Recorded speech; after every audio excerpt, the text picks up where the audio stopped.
Hi, my name's Phil. I like talking about politics and another Prime Minister's questions where Keir Starmer managed to really expose Boris Johnson's failure to apologise for what he said about care homes on Monday, but also asked a number of related questions that exposed a few demonstrable lies from the Prime Minister as well. But first, if you'd like to be notified of daily news and politics, please subscribe to the channel and click the bell notification icon.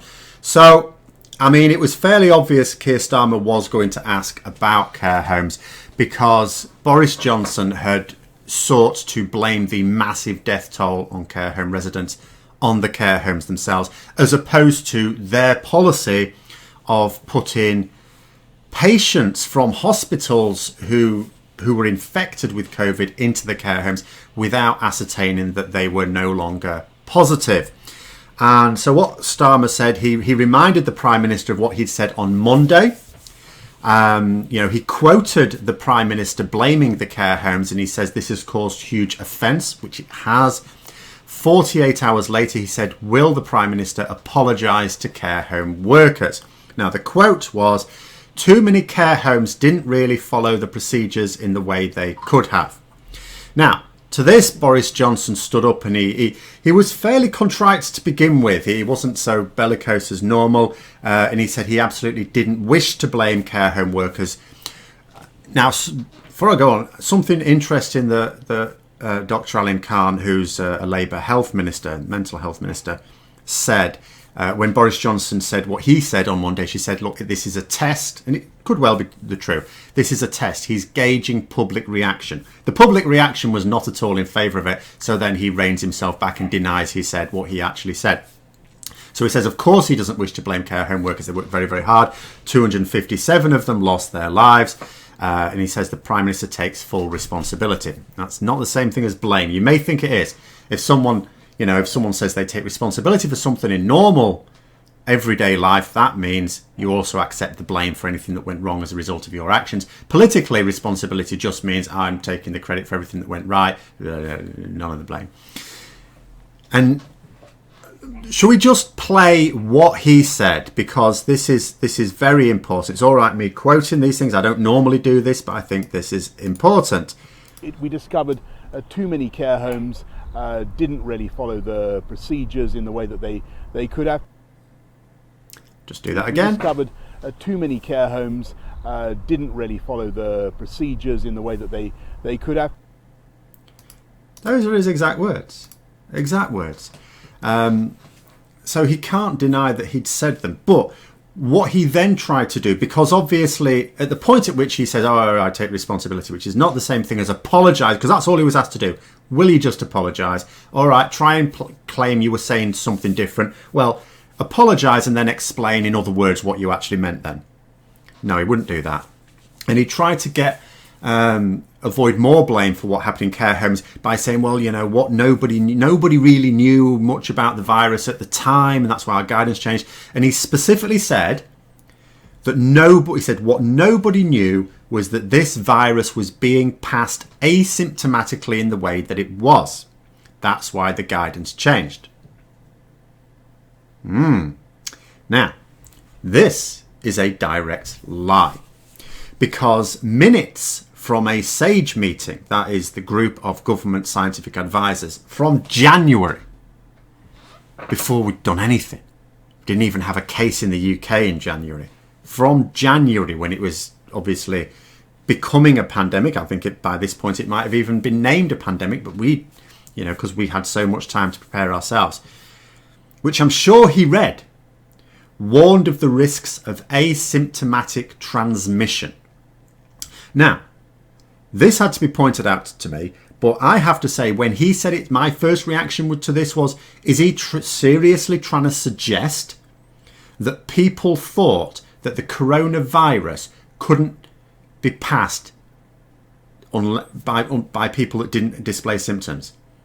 Because you don't need to be an expert in virology here. Everyone understands that when a bug's going around, some people can be infectious without displaying symptoms. In fact, you all know that. The people who are infecting all your workplaces is actually the guy who's coming in not displaying any symptoms. They don't know they're ill, so they're not really taking any precautions. We all understand this. The idea of a virus only being passed around by people displaying clear symptoms is ridiculous.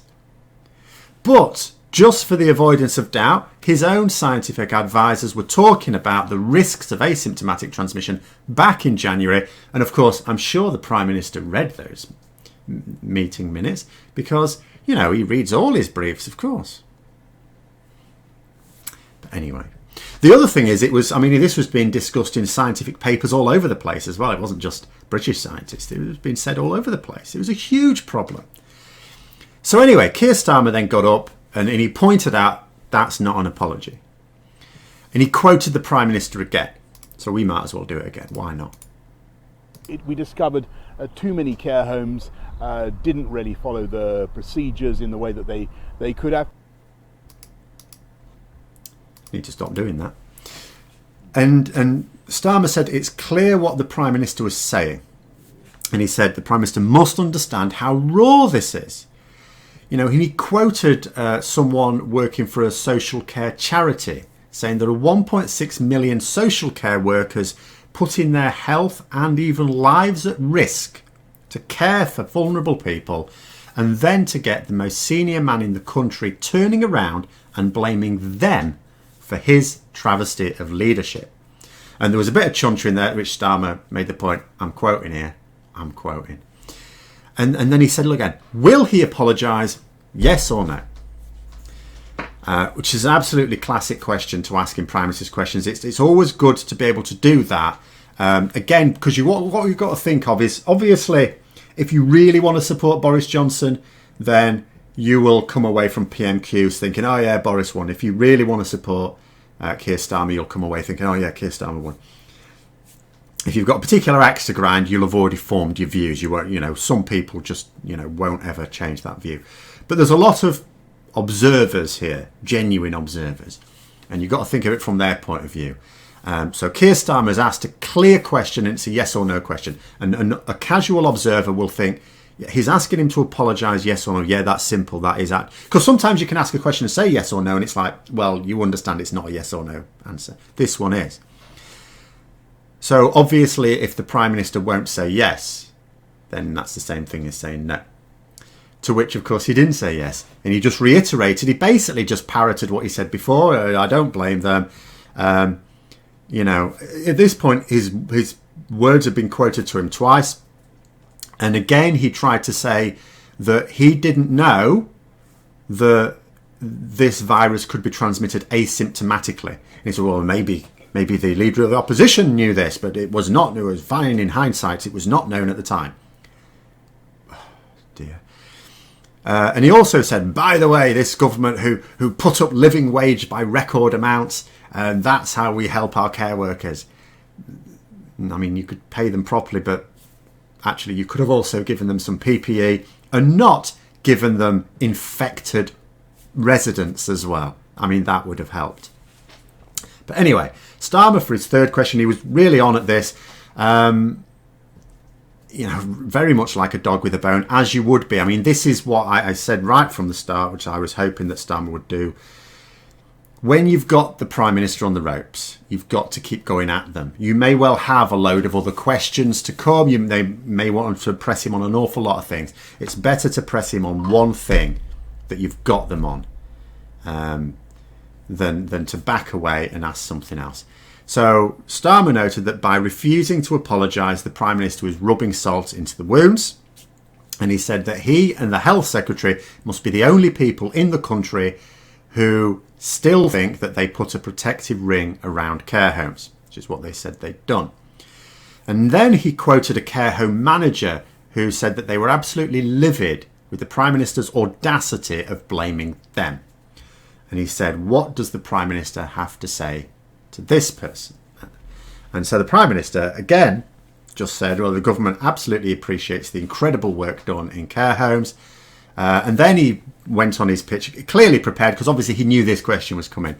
And he says, and what we're going to do is we're going to reform care homes, and I hope it will get cross-party support.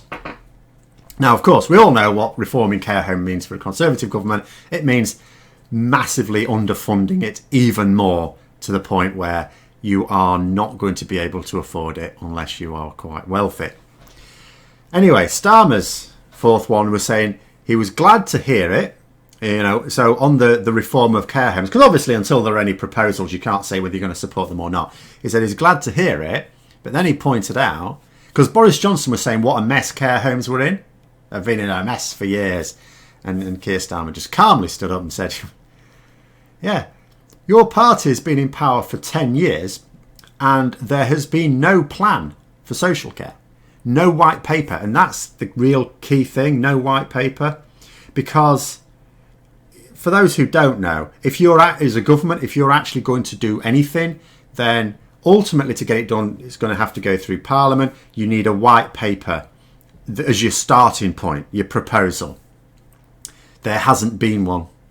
So Starmer then has basically come back at Johnson and pointed out, and again, this is an example of Starmer again predicting how Boris Johnson would respond to his questioning, and being able to point out that the Conservative government have not even attempted a plan to reform social care in the 10 years they've been in power.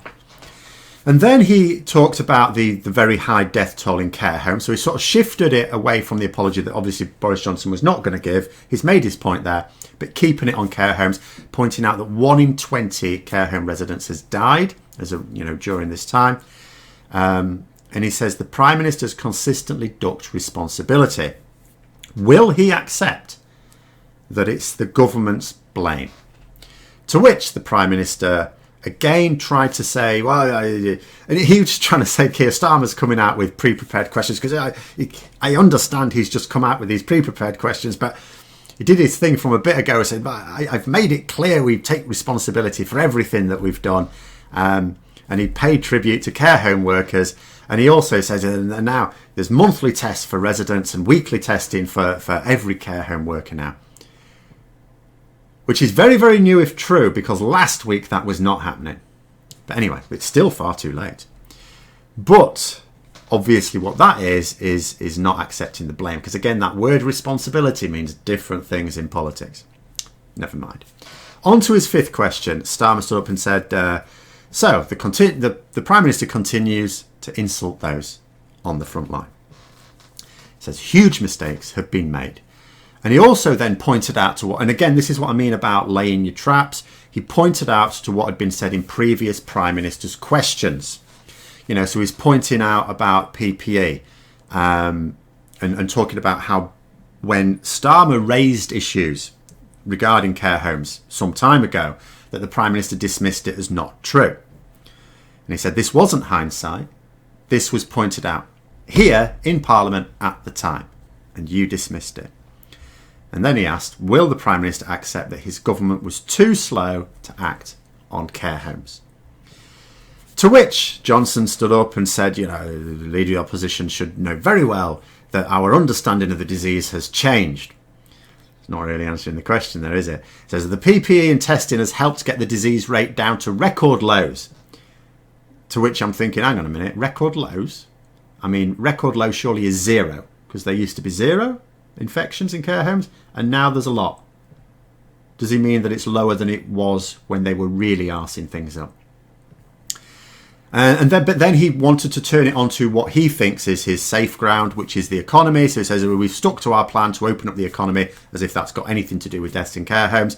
And again, he tried his usual trick of Keir Starmer supporting him on one thing one week and not the other. 1 week he's against it and the next week he's opposed to it. Blah, blah, blah. So no answer there either. Then the sixth one, and obviously, like I always say, and I'll always keep saying this, your sixth question for the Leader of the Opposition, it has to be just, you're not going to get a comeback on it. But Boris Johnson's going to stand up and grandstand on whatever you say for your sixth question. So make it really, really clear and something that doesn't require a follow-up. So then he talked about the hospital car parking charges. Now, bit of a history on this one, because Boris Johnson promised to scrap all hospital car parking charges. He did not do that. He did say in Parliament sometime before this pandemic that he had scrapped them when he had not. But again, that's how he works. He works on the principle of telling lies If you'd been to a hospital recently, you would know those charges are still in place. Or if you just have an inquiring mind and want to find out these things. But if you don't, if you haven't been to a hospital recently and you don't have an inquiring mind, in other words, you're a Conservative supporter, sorry, then you'll believe it. Oh, he's scrapped car parking charges. That's a good thing. But he hadn't. So then when, this pandemic happened and he sort of had to for NHS staff because it was a very bad look for for keep charging them to go to work risking their lives, basically. They can cost like 20 quid a week, these car parking charges, which for some staff is a hell of a lot. And, but then there's talk of the fact they're going to scrap this now because they think they can get away with that politically now. So Keir Starmer said, this is adding insult to injury about the hospital car parking charges to be added back to NHS staff. We all clap when we should be rewarding them, not adding more costs to them. And he says, will the Prime Minister rule this out? To which, of course, predictably Johnson did grandstand. He wouldn't say that he'd rule it out, of course. He said that they are free now, which is not the point. Yeah, we know they're free now. Are they going to be free in a few weeks' time, is what we're asking here. And then he says we'll make them free for everyone, including patients. This is what we promised in the manifesto. And he also said this was never the case for a Labour government. Actually, he's a bit wrong there because, very predictably, representatives of the Welsh Labour government stood up and go, I think you'll find we have scrapped them. There's no charges in Wales. But again, he's doing his usual trick of saying what he's going to do because it's quite clear from his answer. Because he won't rule it out, those charges are coming back. The fact that he'll be saying that we're going to scrap these for everyone, well, that's what he always does, isn't it? Oh, yeah. But in the future, I'm going to do this. When? Yeah. So that's what he's saying. So basically, there are no charges at the moment. He's going to bring them back with the promise of scrapping them at some unspecified point in the future. And he wants plaudits for this. He wants to be applauded for this. No. I mean, I don't mind, as a general rule, if a politician, a Prime Minister, say, stands up and announces a policy, and it's a good policy, I'm quite happy under normal circumstances to applaud it. However, when you're talking about a Prime Minister who doesn't generally deliver on what they say they're going to do, I think it's fair to say that we're going to hold our applause until you've actually done it. Because what you're actually planning to do in the short term is the reverse of what you've promised to do. Because we're literally going to be in a situation where, as he notes himself, he was happy to say himself, it was a manifesto promise to scrap these charges. What he's actually going to do is reintroduce the charges. So he'd already partially complied with that manifesto promise, and now he's going to go backwards on it. Okay then. No, you don't get a clap for that just yet. And again, with his usual grandstanding, he was talking about, 1 week he's in favour of something and the next week he tries to tiptoe away from it, consistent only with his opportunity. But we are going to build for jobs, and went into his full pre-prepared rant just on that, and it was what he was always going to come out with at the end, no matter what the question was, because it had nothing to do with the question. Now, I am going to guess that, Keir Starmer will have been quite pleased with that because he'll be noting it down for later on because, I guarantee he will be quoting Boris Johnson's build for jobs in about half a year, maybe a year's time, when he'll be saying, okay, so where's all this building then? And where are all these jobs then? But then it was Ian Blackford of the SNPs, and he kept up with the general theme of the NHS as well, and he talked about the fact that the Scottish government, the SNP-led Scottish government, had also scrapped them quite some time ago as well. So, you're looking at the situation going here, well, Wales doesn't have these charges and Scotland doesn't have these charges and England has these charges. So, Boris, do you want to catch up here? But, then what he went on to, his real question was about the furlough scheme. Very, very important. And it is really important as well. But it's also one where, for Blackford's point of view, all he can do is get some nationalist points out of this one. Because it's a tricky one. And when I say tricky, I mean it's easy for the Conservatives to bat away. Because his point was, the furlough scheme, which absolutely was a lifeline for millions of people. But as it's wound down, those millions could find themselves out of work, as it unravels. Will the Prime Minister extend this scheme to retain jobs? Now, unfortunately, this is quite an easy one for him to bat away, and I don't think he even batted away as easily as he could have done. First of all, he tried to say that people around the world have been impressed, overwhelmingly, he said, impressed with our scheme, our job retention scheme, the furlough scheme. He says, but I think you cannot go on forever with a scheme that keeps employees in suspended animation, which is not what's been asked about. And he says the reason it worked was because of the power of the UK government, it's the UK Treasury, and it's the UK government that's provided the funds for this. Now, he could have really dispelled that much more easily, because what he should have done is to just point out the fact that the reason there'll be so many people in Scotland who are, at particular risk of losing their jobs is because Scotland will not reopen its economy in the same way that England has. Now, obviously, you and I know that that's because they've got a bit more regard for the health of their population. But it was an easy political point to score, and Boris Johnson couldn't even score that one. So then Blackford said, it's not about the past, he said, this is about the future. It's all right talking about what the furlough scheme has done. We're talking about what it needs to do. And he noted that Spain have extended their scheme.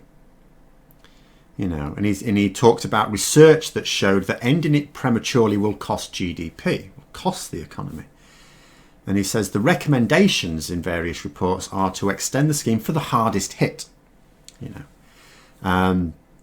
It says it's about not throwing away the benefits that we have accrued as a result of the scheme. Because, the scheme itself had general cross-party support. There were mutterings about the fact that there's a big hole through which millions fell. It didn't really help as many as it could have done.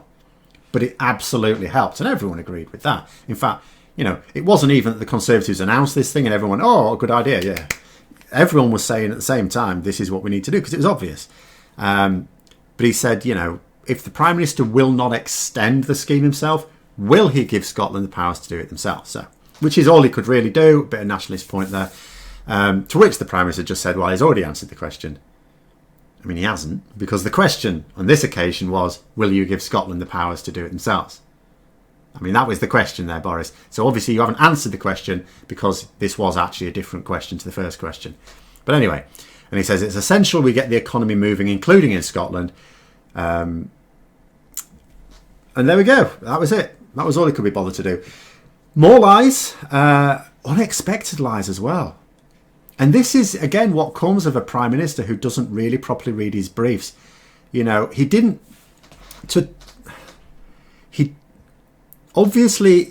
going to apologise. Normally what you do actually in politics is, when you sort of really need to apologise, what you do, and what Boris Johnson could have done, is you apologise for offence caused. But you just say, but I didn't mean what you think I meant. But he didn't even do that. Now, he sort of did that yesterday, because I thought he was going to do that in Parliament today. You're misunderstanding what I said. Possibly he didn't say that because he didn't want Keir Starmer coming back at him saying, well, would you like to repeat it now with greater clarity as to what you actually meant then? Who's to blame, Boris? Who's to blame? So perhaps he didn't for that. But usually what you do is you apologise if your words had been misconstrued or something like that. He didn't even do that. But then trying to claim that he didn't know that the virus could be passed asymptomatically, I mean, that is bizarre. That was a lie he didn't need to tell. So you look at this situation, you think to yourself, right, there was nothing he said today that's going to have the right-wing press savaging him, or I could be wrong, I've been wrong before. Sometimes I've seen a PMQs and I thought, yeah, well, the right-wing press won't make a big deal of this, and they did. But at the same time, he's just given Starmer more ammunition for the future, and the fact that he'll fall into traps that haven't even been laid for him, trips himself over, suggests to me that, as time goes on, he's just going to get himself in a bigger and a bigger mess. And you absolutely know that Starmer, not only Starmer, that Blackford himself and other MPs are going to be storing up these quotes for later to throw back at him. But there he is, there it is. There was another little Brexit-related lie just to throw in at the end as well, which has nothing to do with Mr. Blackford or Mr. Starmer. It was a backbench question. And he he said, you know, about free port plan for Derry in Northern Ireland. And he said, you know, the only way we can have a free port in Derry is by leaving the EU. Only Brexit can achieve this.